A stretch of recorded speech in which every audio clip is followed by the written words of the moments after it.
Hey class, this is a new Godot demo. We're going to be going over adding items into the scene that you can pick up and add to your score, and also showing the score in the user interface. It's going to be basically just like adding coins in Mario or the dots in Pac-Man, just something that we can pick up, and we're going to go over how that interaction works. It's pretty simple. It's going to lead into other things that we'll be doing later, but we're just going to go over the basics for that. There isn't going to be like any added functionality like a power-up for the player or something like that. We'll hopefully get to that a little bit later in the semester, but for now we're just adding in some items that you can pick up. I'm going to do like an apple just kind of as a default thing. You can pick up an apple and it'll add to your score in the game. So I'm on the lectures page, and I have also my Piskel editor, and I also have Google Fonts open. We're going to be downloading a few things before we get started. I'm also going to open up my MMP 270 folder. You can see I already have Lab 4. I duplicated Lab 3. So if you're just kind of adding stuff to your project as you go, that's totally fine. You can just add new stuff in here. I'm kind of like creating new project folders as I go so I can keep track of my progress. So this is going to be Lab 4. I just duplicated Lab 3. We're going to be adding a few things in here, but most of the stuff is the same as what we had in the previous demo. So, you can start from where you left off. As we get more familiar with Godot, we're going to be adding things as in the demo. I'm not going to be kind of like pre-packaging as much stuff. So we'll get kind of more familiar with things and how everything works. So I have my folder open here. I need to download a few things. The first thing, as usual, is on the lectures page. I'm just going to scroll down to the bottom and click on the Lab 4 archive. There's actually not a whole lot in here this week. There's just a couple of new scripts, an item script, which is how we are going to collect the item, and then a metrics script, which is going to update what we see in the UI. So I just need to drag those into my scripts folder in my main project. So I'm gonna make this a little bit smaller and just drag these in here. So however you have that set up on Windows or Mac, all you need to do is get those two scripts into your Godot scripts folder in your project. So then I'm just gonna delete these guys. The next thing I need to download is the art that I'm going to use for the new pickup. I made a couple of pieces of art. I made like the basic apple, which just has like a really simple animation. It's supposed to be kind of like rotating, but I just did like the stem of the apple going around. And then I have eating the apple for when you pick it up. Feel free to be creative with this and do whatever you want with these animations. But I need to download both of these. So I'm going to click on Edit, and I'm going to go to Export, and I'm going to export the sprite sheet since it is animated. So I'm going to click Download. That's just the apple. And then I'll go back to my gallery. And I'm going to go to the apple eaten sprites.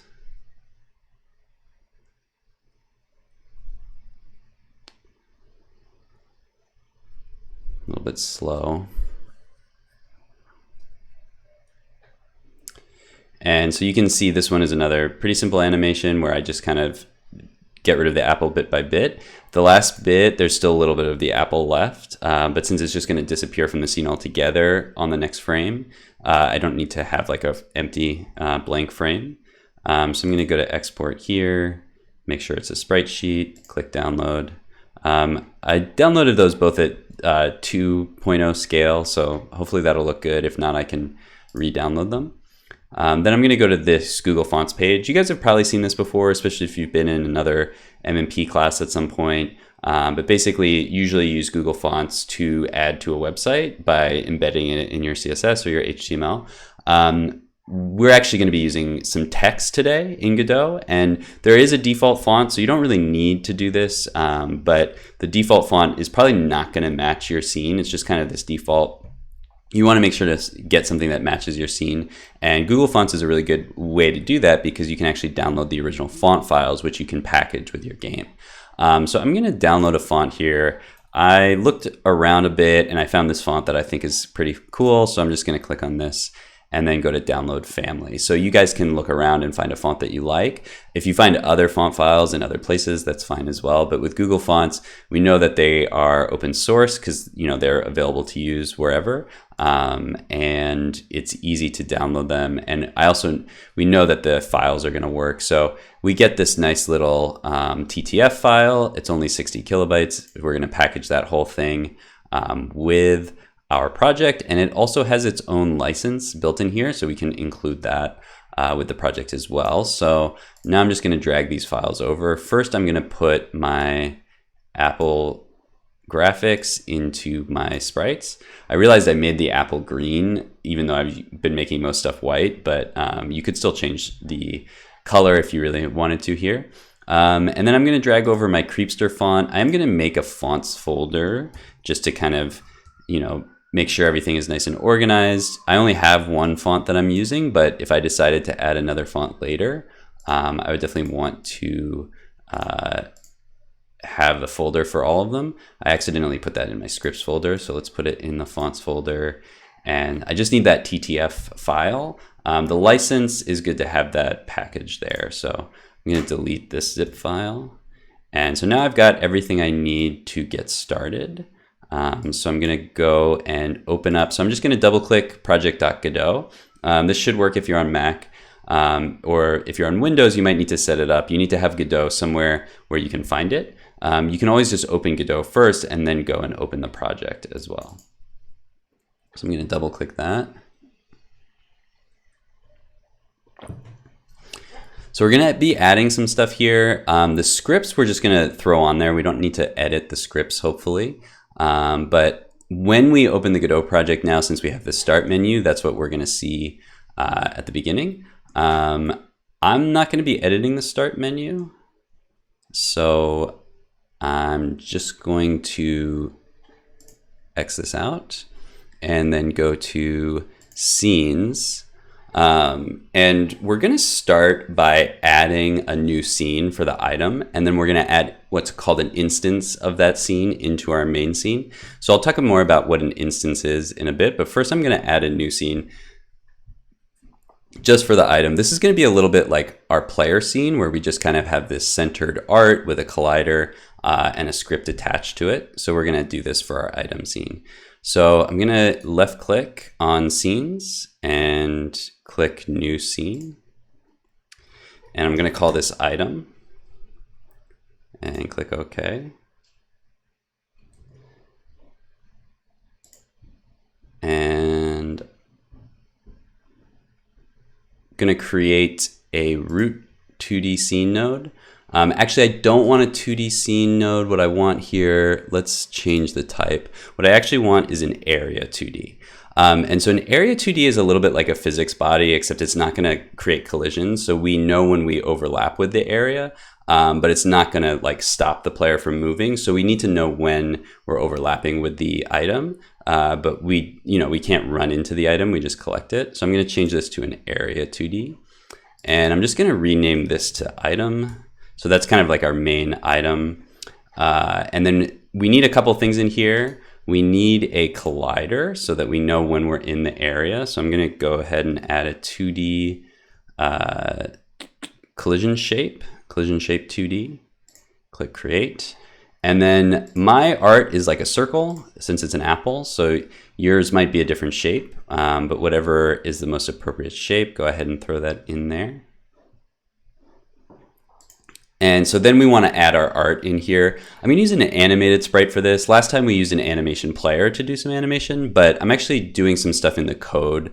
So I'm going to add 2 animated sprites for our 2 different art states. So I'm going to click add child node and click animated sprite. And this is also just a good opportunity for us to go over how an animated sprite works. Here's one thing that you have to make sure to name these correctly. I'm going to name this item. Okay, and then I'm going to add another animated sprite. So I'm going to add child node, animated sprite, click create, and this one is going to be collected. And those for the way that I've written the code for this week, that we need to make sure that those are the same. So that's very important. And you can change the code if you really need to, but it's easier to just kind of make this work the same way.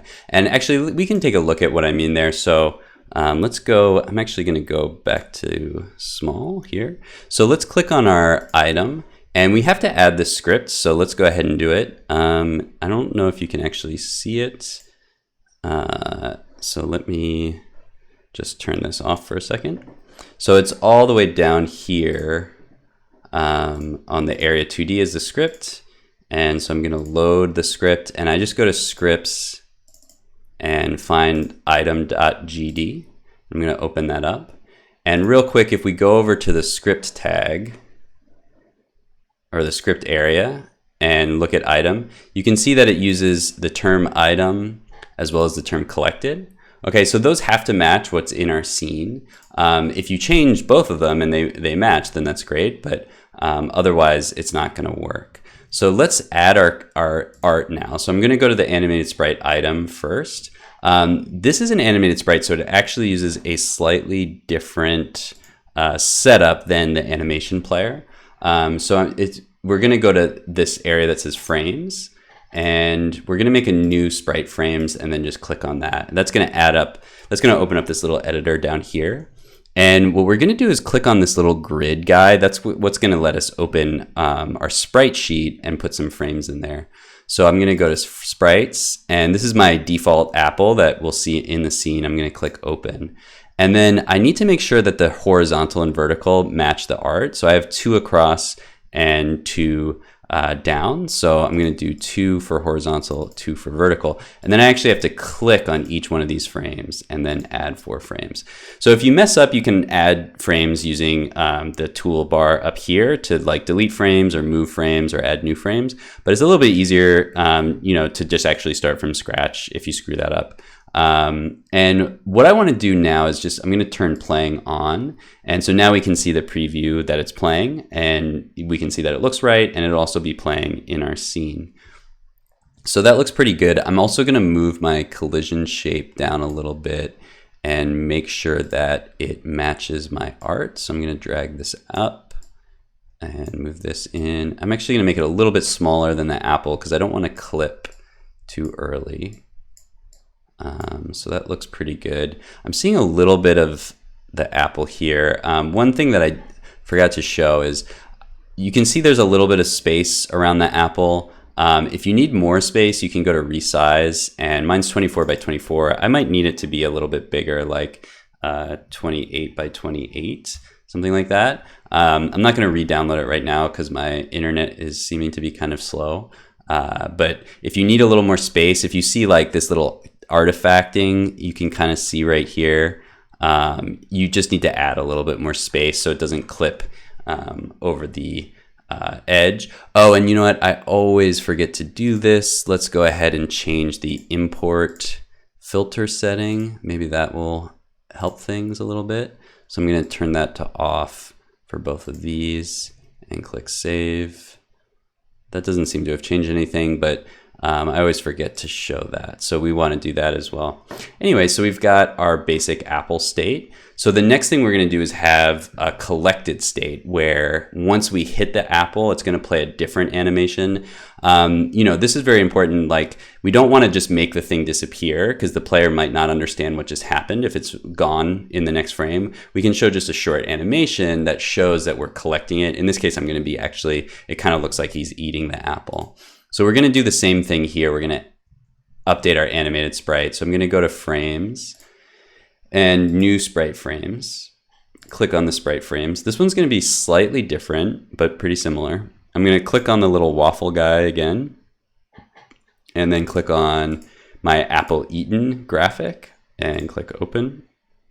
This one only has 5 frames.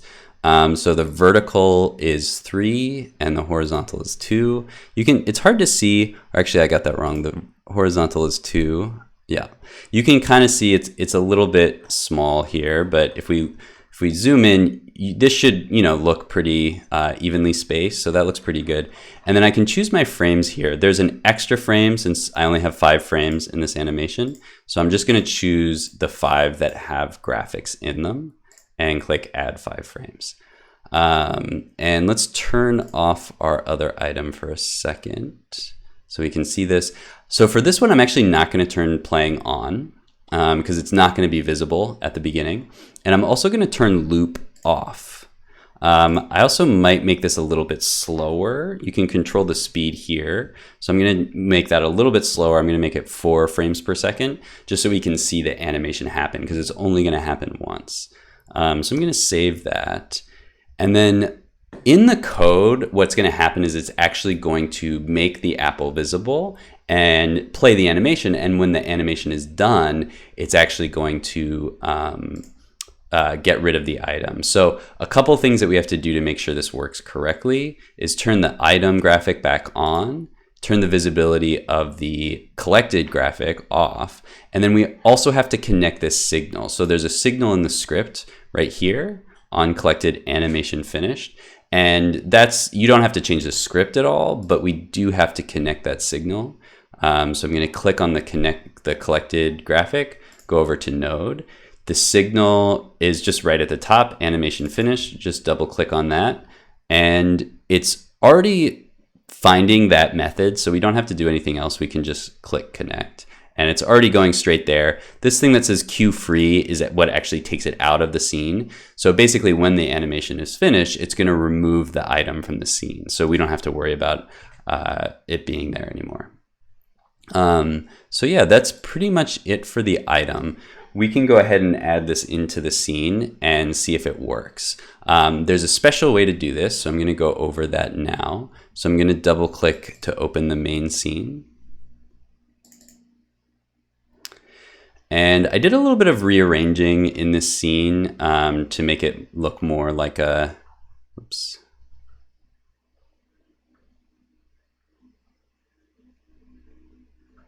Normal levels. So you can kind of see I move stuff around a little bit. So you can actually kind of play the level. But now we're just going to add a couple of apples into the scene. And so there's a special way that we're going to do this to make sure everything works. First, I'm going to actually create a new 2D node that I can put all of the Apple items into because I don't really want to have them all just like filling up this whole area. So I'm going to go to main scene and create a child node. Oops. And this is going to be a node 2D. I'm going to click create. And then to add this item, I want it to be an instance. And so instead of just dragging and dropping it into the scene, which will copy like the whole thing, I want to make it an instance, which means I can make a bunch of them that behave separately from each other. So to do that, I'm going to click on this little like link graphic up at the top instead of the plus. And you can see if I hover over the link graphic, it says instance a scene file as a node. And that's exactly what I want to do. So I'm going to go grab my item and click open. And there I have my item. I'm actually going to rename this to item 1 because when I duplicate it in the future, then it's going to make it a little bit easier to rename. So I've got my item there. And I want to place it somewhere in the scene where I can collect it. So I'm going to make sure that I don't drag my platforms around because they're kind of everywhere. So I'm going to click on this toggle so I can't select them, and then grab my item, and let's see if I can drag that. There we go. So I'm going to drag that. I'm going to put that on the platform over here. And we'll put this over on the next platform just to give the player a little bit of incentive to get over there. And then if I want a little bit of help adding into the scene, I can turn on snapping. And so it'll snap to specific parts of my grid if I want a little bit of help kind of designing stuff. And that lines up, my platforms are kind of in the middle there. If I want to change the snap setting, I can go to configure snap. And my art is like 32 pixels. So let's make this 16 by 16. Oops.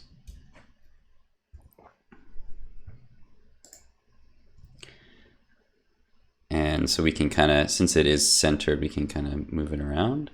But there we can kind of see where it falls. We could center it over here. We could put it right there, maybe put it up a little bit so he has to jump if we want, but that looks pretty good, so I'm going to save that. And then now we're going to add in, so we forgot one thing over in the item. We just have to make sure that we have the item signal set up. So I have the item area 2D that's going to detect when the player enters. And so we're going to have to go to body entered under node. So next to the inspector, we go over to node and double click on the body entered node. And that's already set up in the code. So if you have named it item, you should be good to go. Just click connect and it'll actually take you to where that is in the code. And that looks pretty good. So we're going to save that and then go back to our main scene. And now we should be able to interact with the item. And so we'll just see the animation. So we're going to have the player walk over here and then he eats the apple and then it disappears. So that's pretty good. You can play around with the animation or whatever it is that you see in your scene.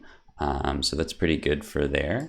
So now that we can eat the items, we also want to be able to show that in our user interface. So we have the game over interface, but we don't see that unless we lose. We're going to add another aspect to our interface. So under the UI, we have to actually put this in the scene itself. We're not going to build this in another scene like we did with the game over, because we are going to need to kind of communicate between the item and the UI. So in here, I'm going to add a child node, and this is going to be a control node where we're going to put in this display for now. It's just the number of apples we're eating. In the future, we'll add some other metrics. So I'm going to call this metrics.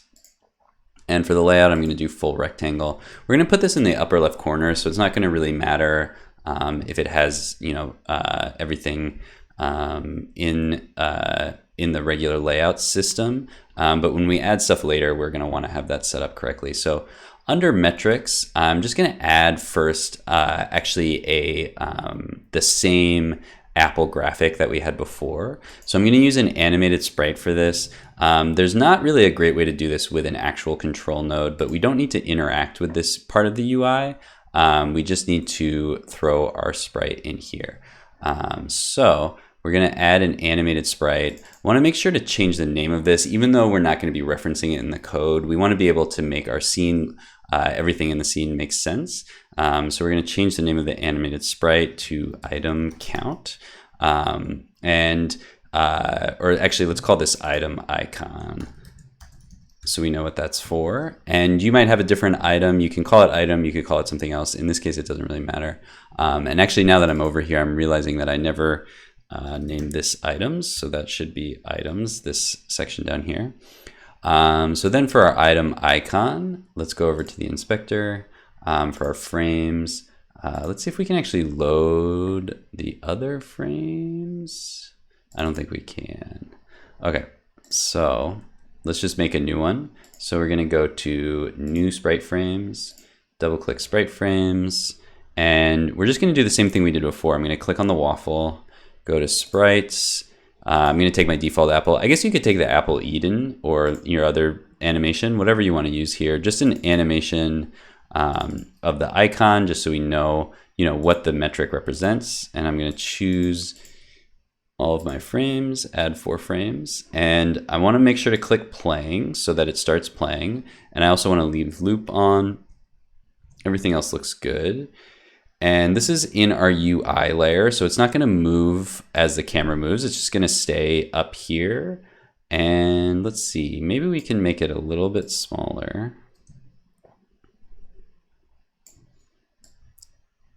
And leave it right there. That seems like a good size. We can test that out when we take a look at it. For now, I'm just going to leave that there. And now what we're going to add next to that is a number. And we're going to update that number. So, I'd love to draw all the numbers, but to make it easier, we're just going to use a label and use text from the interface. So I'm going to go ahead and add a child node. And this is called a label. And I'm just going to say create there. And we have to make sure to call this item count. That's what it's called in the script. So if you call it something else, it's not going to work. You could always update the script, and if you need help with that, we could work on that. But for now, calling it item count is going to make things a little bit easier. This is snapping into place, but I don't really want to do that right now. So let's move this here. And so now we're actually going to add some text. So this is a little bit new. For Godot, we haven't done this yet, so let's go over this. So first, I'm going to add a 0 here. That's what it'll look like at first. And we can design this a little bit. So like for an example, if I want a custom font color, I can click on the font color. Oh, that's behind me. Let's turn me off for a second. So I can click on the font color and then open this up. And maybe I want to match the apple, so I can choose the eye picker and grab the apple and choose that. And there's my font color. That looks pretty good. Can I change the font size? I don't see that. That might be under my custom font. So I also want to add a custom font. Again, you don't have to do this, but I think it's going to be good for kind of making a unique looking scene. So to make a font, there's a couple steps. First, we click the custom font, then choose new dynamic font, and then choose the drop down here click on the dynamic font, and that brings up a different menu. So we go to settings, font and font data. And that's where we're actually going to load in the font file that we downloaded. So I'm going to go to fonts, get my Google font, and click open. And you can see it already updated this font, so that looks pretty good. I'm going to go to settings and make the font size a little bit bigger, maybe like 28, something like that. That looks pretty good. That's about the same size as our apple. Just center that a little bit. I'll move it over just a little bit. That looks pretty good. We're going to update that with code, but for now, that looks pretty good for my UI. If we play the scene, we'll see how that looks. And you can see that it stays up there. It's not going to change because we haven't set that up yet, but we can see that that's where our basic count will be. I'm going to move this up a little bit, and let's move both of these over just a bit. Okay, so that looks pretty good. You can play around with that, get that looking how you like. And now let's actually connect our code. Let me turn myself back on. So now let's connect our code so that we actually see that number update so the player knows what their score is. The first thing I'm going to do is add a script to the metrics item here. So it's the parent of the item count, and that's kind of important that it's set up that way. So I'm going to go to script and click load, and then go to scripts. And this is the metric script. Okay, that's the other script that we downloaded. I'm going to click open. And so that does some of the work. The other thing that we need to do is add a signal in here. So there's an item for our item script on the node. There's a item that is actually a custom item that I created in the code called item collected. And so that sends out a signal when we actually collect the item. And so that's how we're going to keep track of the item. So if we double click on this, and then you're going to have to find metrics. But once you find metrics, we just want to make sure to change this. Actually, we should rename this later. This should be on item collected. We don't want to have item 1 because that doesn't match the code. So I'm going to click connect. And that looks good. So this is actually just calling another function on item collected, which adds 1 to the items that we already have and then updates the display. And you can see here, this is called the item count. That has to match the item count label. If it doesn't match, you can change it, but if you just call it item count, then you won't have to worry about that. So now if we take a look at this, so now we have 1 when we got 1 item. So let's add a couple more. And so this is one reason why you want to finish adding these before you hook everything up. So we can just duplicate this. We don't have to basically connect the signal in every single instance. So I'm going to turn on the grid, and I'm just going to duplicate this a couple times. And then I can just move them around. So I'll drag one of these guys over here, and then I'll take another one, drag it over here, and then take this one and drag it over here. Okay, and feel free to add as many or as few as you want until you get the scene looking the way you like. And it should add up our items as we run through the scene. Okay, so we got 1, we got 2, 3, and 4. Okay, so that's pretty good. We can give our player a way to get a score. I died, so we can just quit. Oh, and that's actually a good thing to look. See, if I cannot click on these buttons because I put this metrics thing over the game over screen, we need to either move the game over screen down or change the Z index, but we want to keep it inside the UI. So you can move it down. You can also go to, where is it? There's a place where you can change the depth, but it's easier just to drag it down in the hierarchy. So I'm just going to do that, and then that should work. And so that should be good. And that's pretty much everything. There's one last bit that we're going to do, which is basically just going to make things run smoother. And it's a little complicated, so I'm going to go over it. I'm just going to explain it a little bit, but first we're going to look at what it actually looks like. So each one, any physics object, you can see there's like the kinematic body 2D for the player, or the static objects, or the area 2D. All of those things have a collision area. Under physics is collision with a layer and a mask. And this is a way that we can tell the physics processor where to kind of like overlap things. And this is something you're going to have to do, is to actually add these to the project settings. So if we go to project settings, and we're not really going to see this change anything, but it's actually going to make our game work a lot better. So under layer names in the project settings in general, we're going to go to 2D physics, because that's what we're working on. So our first layer is just going to be player. Then we're going to go to the next one, call this platform. Go to the next one, and this will be item. And then later on, we're going to add enemy. We're not adding it now, but I'm just going to put it there. I'm going to save that and then close. And so now if we go back to the physics body and open this up, maybe it hasn't updated yet. Let's try clicking out and clicking it again. Okay, so now you can see the layers here. Let's zoom in a little bit. So you have the player, the platform, item, and enemy. And that basically just tells the game how to kind of compare where things are as they're colliding. And this is going to make the game a lot more efficient.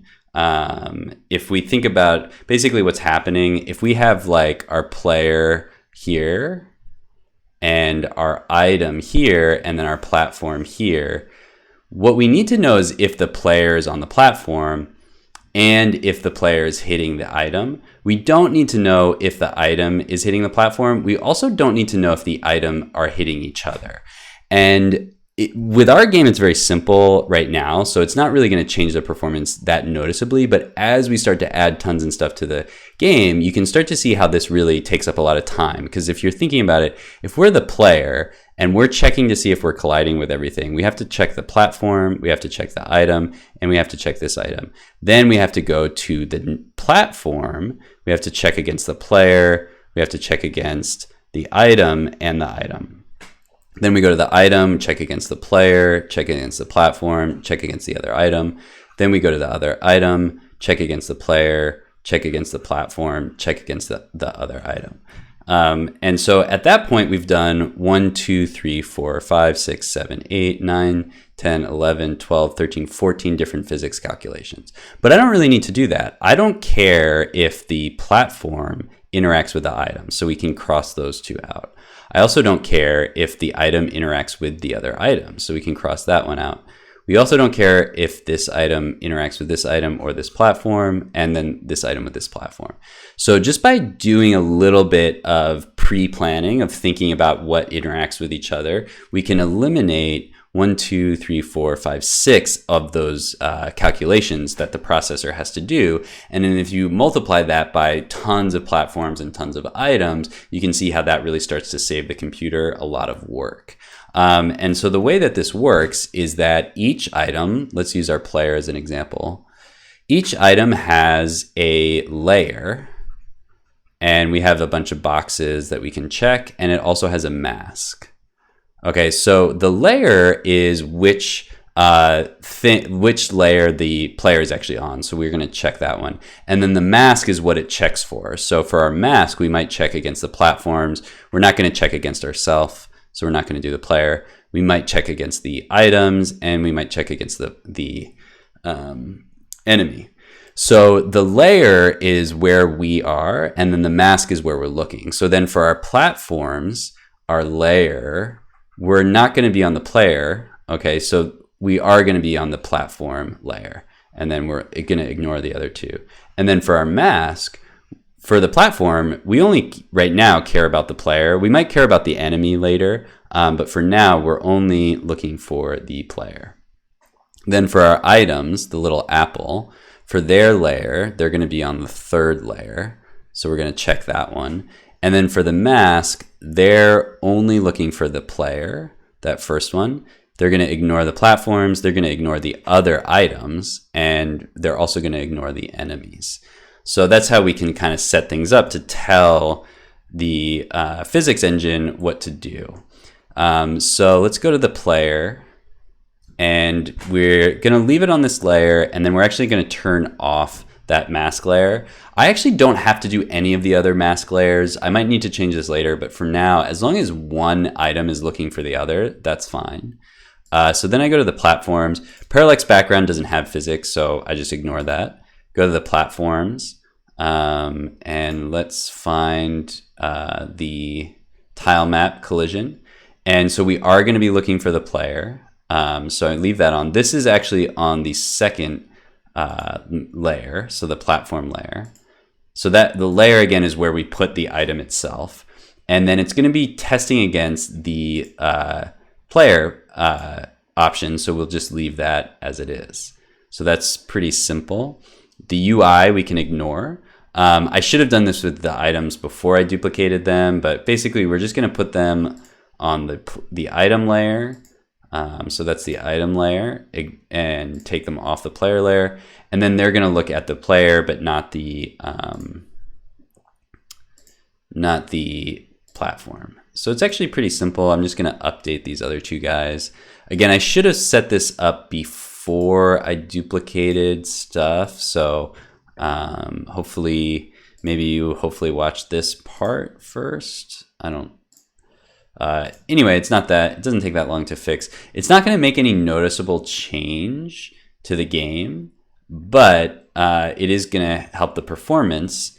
And as our game gets more complicated, we'll really, appreciate that. And just to show you that this actually does work, if I take my platforms and I ignore the player, so I'm going to take off the player mask, what's going to happen is he's just going to fall directly through the platform.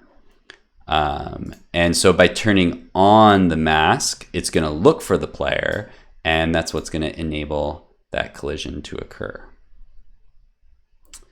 All right, so that's everything from this tutorial or this demo. At this point, you should be able to add in coins or apples or whatever it is that you want to reward your player with for getting through the scene. And we have a couple different animations to have the coin or the apple, and then also, seeing it disappear.